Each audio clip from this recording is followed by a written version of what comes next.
महाराज की, धर्मवीर छत्रपती संभाजी महाराज की, हिंदवी स्वराज्याचे सरसंस्थापक छत्रपती शिवरायांना मानाचा मुजरा करतो। भारतीय राज्यघटनेचे शिल्पकार भारतरत्न डॉक्टर बाबासाहेब आंबेडकर यांना मानवंदना अर्पित करतो। जालना महानगरपालिकेच्या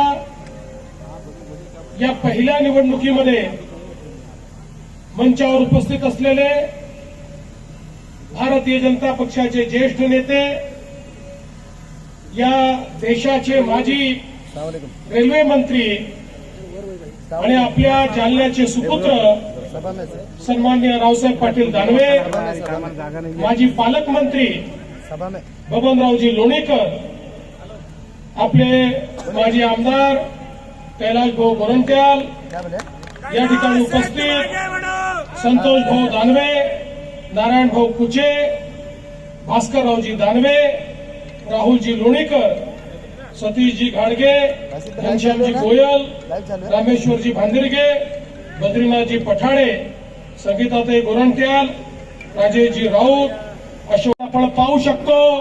जालन्यासारख्या शहराला पिण्याच्या पाण्याकरता किती त्या ठिकाणी त्रास सहन करावा लागला।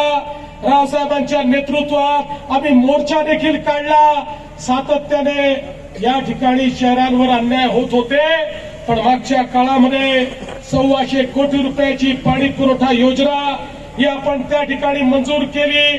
474 किलोमीटरचं पाईपलाईनचं काम हे आपण पूर्ण केलं। 9 पैकी 8 जलकुंभ झाले।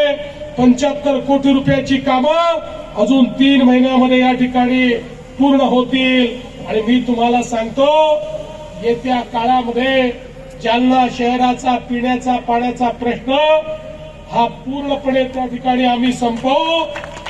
आमचं स्वप्न आहे जालना शहरामध्ये ज्या वेळी नळ उघडेल त्या वेळी प्रत्येकाच्या घरी शुद्ध पिण्याचं पाणी आलं पाहिजे, हा आमचा प्रयत्न या ठिकाणी आहे।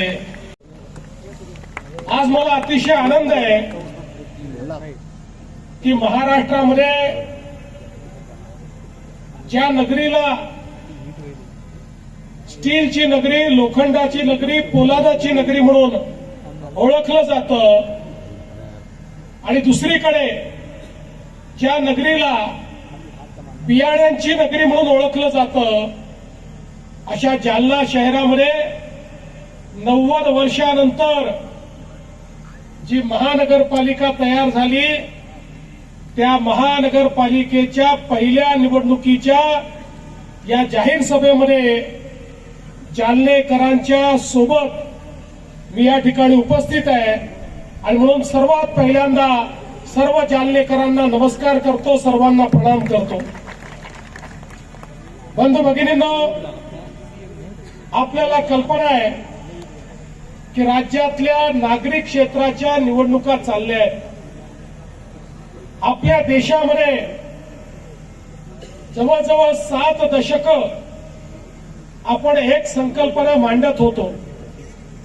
ही संकल्पना चुकीची नव्हती, ती योग्य होती। ती संकल्पना अशी होती की भारत हा गावांमध्ये राहतो, गावाचा विकास म्हणजे देशाचा विकास। पण त्याच वेळी 7 दशकं आपल्या राज्यकर्त्यांना या गोष्टीचा विसर पडला की भारत जसा गावात राहतो तसा भारत शहरांमध्येही राहतो। अन्न वस्त्र निवारा, शिक्षण, आरोग्य, रोजगार याकरता गावातनं लोक शहरात येतात। शहरात येणाऱ्या गरिबांना, मध्यमवर्गीयांना सुखसोयी देणं, त्यांच्या जीवनाला सुकर करण्याकरता व्यवस्था करणं ही देखील शासनाची जबाबदारी आहे। हे जवळपास 70 वर्ष आपण विसरलो, आणि त्याचा परिणाम काय झाला? 70 वर्ष लोक गावातनं शहरामध्ये आले, पण त्यांची व्यवस्था झाली नाही। परिणाम असा झाला, ज्याला जिथे जागा मिळेल तिथे तो बसला, झोपडपट्ट्या तयार झाल्या, अतिक्रमण झाली, पिण्याच्या पाण्याचा प्रश्न निर्माण झाला, लोकसंख्या वाढल्यामुळे घनकचऱ्याचा प्रश्न निर्माण झाला, नाल्यांमधनं गटारी व्हायला लागली, त्या ठिकाणी आपल्या विहिरींमध्ये, आपल्या तलावांमध्ये, आपल्या नदीमध्ये हे सगळं घाण पाणी जायला लागलं. आपलं जीवन प्रदूषित व्हायला लागलं. शहरं ही मोठ्या प्रमाणात बकाल व्हायला लागली. शहरी जीवन हे कुठेतरी खराब व्हायला लागलं. एकीकडे रोजगाराची निर्मिती शहरात होत होती, पण दुसरीकडे शहरामध्ये राहणाऱ्या लोकांची अवस्था ही मात्र वाईटापेक्षा अजून वाईट होत होती. 70 वर्षानंतर या देशामध्ये पहिल्यांदा 2014 साली माननीय नरेंद्र मोदीजी यांचं सरकार आलं आणि मोदीजींनी सांगितलं, भारत जसा गावात राहतो तसा भारत शहरामध्ये राहतो. गावांचा विकास करावा लागेल, शहरांचाही विकास करावा लागेल. शहरामध्ये येणारा गरीब, शहरातला मध्यमवर्गीय अन्न वस्त्र निवाऱ्याकरता, शिक्षण आरोग्य रोजगाराकरता, मनोरंजनाकरता लोक हे शहरामध्ये आलेले आहेत. त्यांच्याही व्यवस्था कराव्या लागतील. मोदीजींनी सांगितलं, देशाचा 65% जीडीपी हा शहरामध्ये तयार होतो.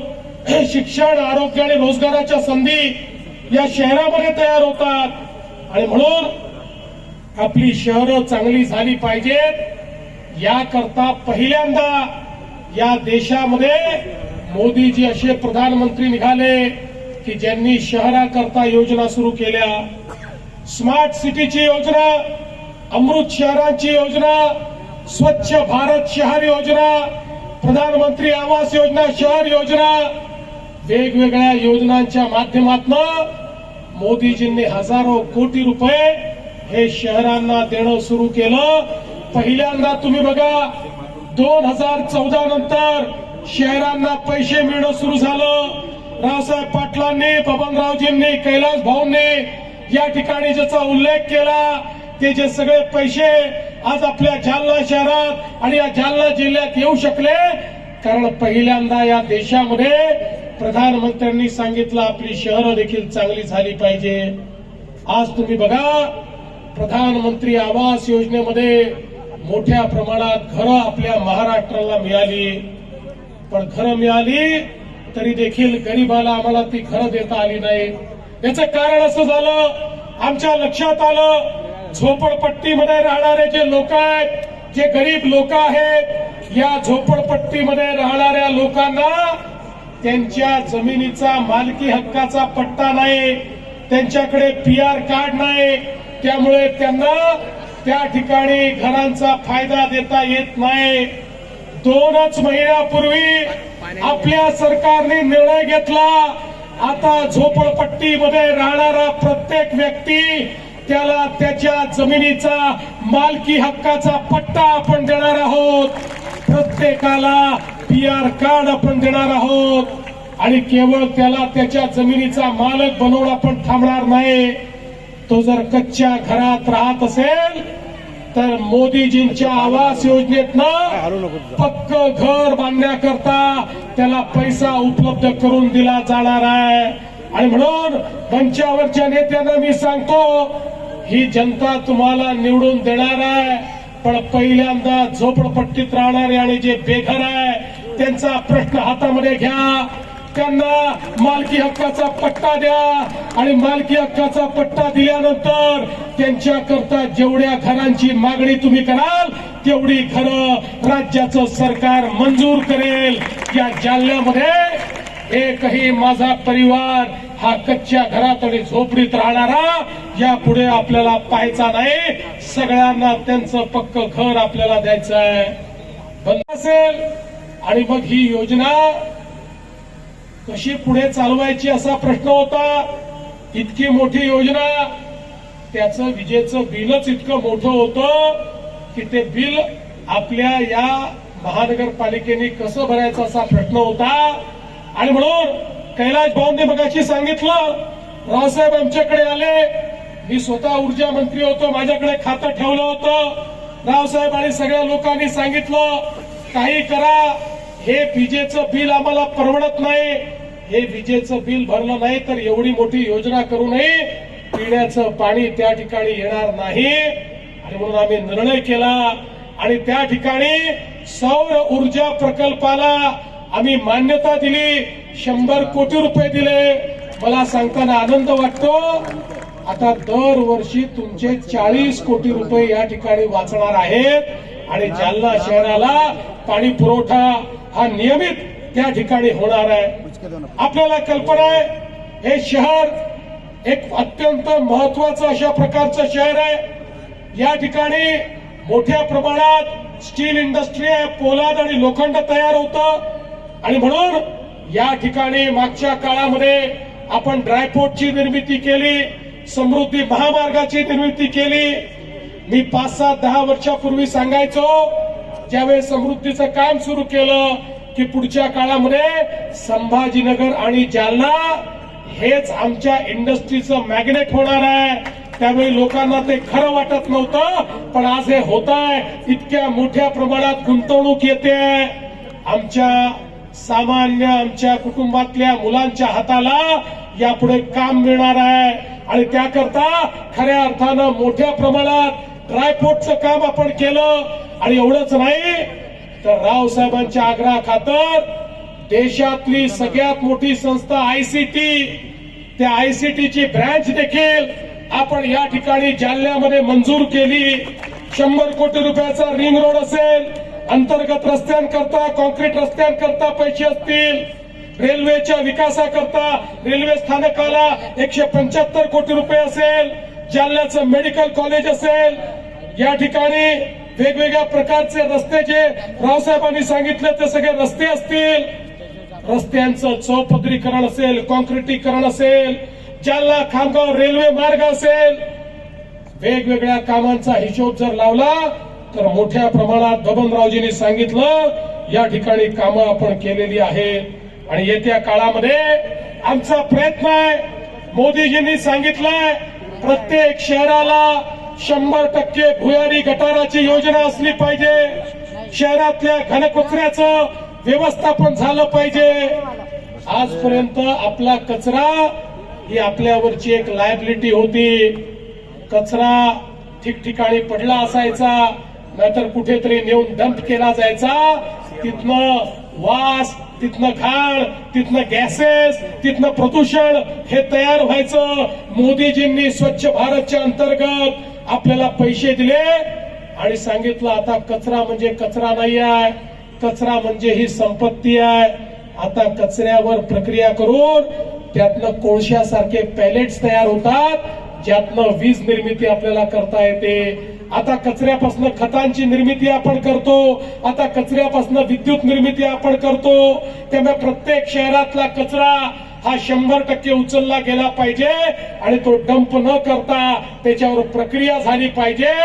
या जालना शहरामध्येही अशाच पद्धतीनं कचऱ्यावर प्रक्रिया करून जालना शहराला कचरा मुक्त करण्याचं काम हे पुढच्या काळामध्ये आपल्याला करायचं आहे. एक स्वच्छ शहर म्हणून या ठिकाणी आपल्याला व्यवस्था उभी करायची आहे आणि त्या माध्यमातून मोठ्या प्रमाणात या ठिकाणी आपल्याला काम करायचं आहे. खरं म्हणजे आता या ठिकाणी भारतीय जनता पक्षाची तर शक्ती होतीच, पण आपले कैलास भाऊ देखील आपल्या सोबत आले. कैलास भाऊंना देखील खूप चांगला नगरपालिका चालवण्याचा अनुभव आहे, पण त्या काळामध्ये सरकार त्यांना पाहिजे त्या प्रमाणात त्यांचेही लोक त्यांना कधी साथ देत नव्हते.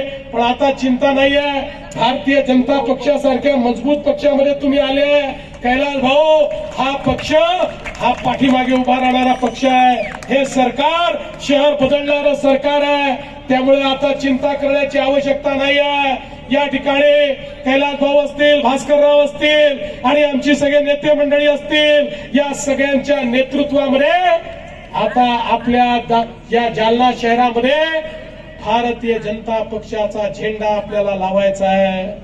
बंधू भगिनींनो, विधानसभेच्या निवडणुकीमध्ये ज्यावेळी प्रचंड मोठं बहुमत हे महायुतीला मिळालं, काही लोक म्हणायला लागले आता बघा या भाजपवाल्यांच्या 137 जागा आल्या, आता हे पहिलं काम काय करतील, लाडकी बहीण योजना बंद करतील.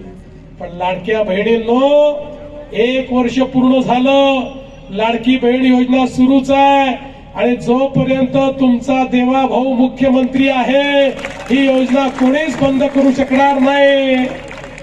पण माझी विनंती या ठिकाणी भास्करराव, कैलास भाऊ, तुम्हाला सगळ्यांना आहे, महानगरपालिकेवर झेंडा तर लागणार आहे, महापौर आपला होणार आहे. महापौर झाल्यानंतर माझ्या लाडक्या बहिणींना केवळ लाडकी बहीण ठेवू नका, माझ्या लाडक्या बहिणींना लखपती दिदी करा. आता लखपती दिदीचा कार्यक्रम सुरू झालाय. महाराष्ट्रात 50 लाख लखपती दिदी तयार झाले आहेत. या वर्षी 1 कोटीपर्यंत तो आकडा जाईल. मी तुम्हाला हिशोब विचारणार आहे. 1 कोटीमध्ये माझ्या जालन्यातल्या किती लाडक्या बहिणी तुम्ही लखपती दिदी केल्या त्याचा हिशोब घ्यायला या जालन्यामध्ये पुन्हा मी येणार आहे. त्यामुळे माझी विनंती आहे, आता माझ्या लाडक्या बहिणींकरता या जालन्यामध्ये उमेद मॉल देखील मी मंजूर केलेला आहे.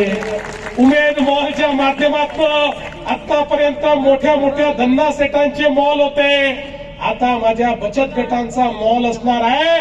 माझ्या बचत गटांच्या आमच्या भगिनी त्या ठिकाणी आपला माल ठेवतील आणि चांगले चांगले लोक गाड्यांनी त्या ठिकाणी येतील आणि त्या मॉलमध्ये जाऊन माझ्या भगिनींचा माल घेतील. अशा प्रकारचा उमेद मॉल देखील या जालन्यामध्ये आपण तयार केलेला आहे. आणि म्हणून बंधू भगिनींनो, खऱ्या अर्थानं भारतीय जनता पार्टी सर्वसामान्यांचा विचार करणारी पार्टी आहे. दीन दलित गोर गरीब आदिवासी शेतकरी शेतमजूर महिला अल्पसंख्याक ओबीसी सगळ्यांचा विचार करणारी ही पार्टी आहे. आम्हाला या महानगरपालिकेवर झेंडा लावायचा आहे, तो केवळ खुर्च्या तोडण्याकरता नाही, तर जसं बबनरावजींनी सांगितलं, या जालना शहराला मराठवाड्याच्या टॉप शहरांमध्ये आणण्याकरता या ठिकाणी आम्हाला हा झेंडा लावायचा आहे. मला विश्वास आहे, येत्या 15 तारखेला जेव्हा तुम्ही मतदान केंद्रावर जाल, इकडे तिकडे काही पाहू नका, जिथे बटन दिसेल कमळाची ती बटन दाबा. 15 तारखेला तुम्ही आमच्या कमळाकडे लक्ष द्या. 16 तारखेपासनं 5 वर्षाकरता तुमची जबाबदारी आम्ही घेऊ, हा विश्वास तुम्हाला देतो आणि माझं बोलणं संपवतो. धन्यवाद. जय हिंद, जय महाराष्ट्र.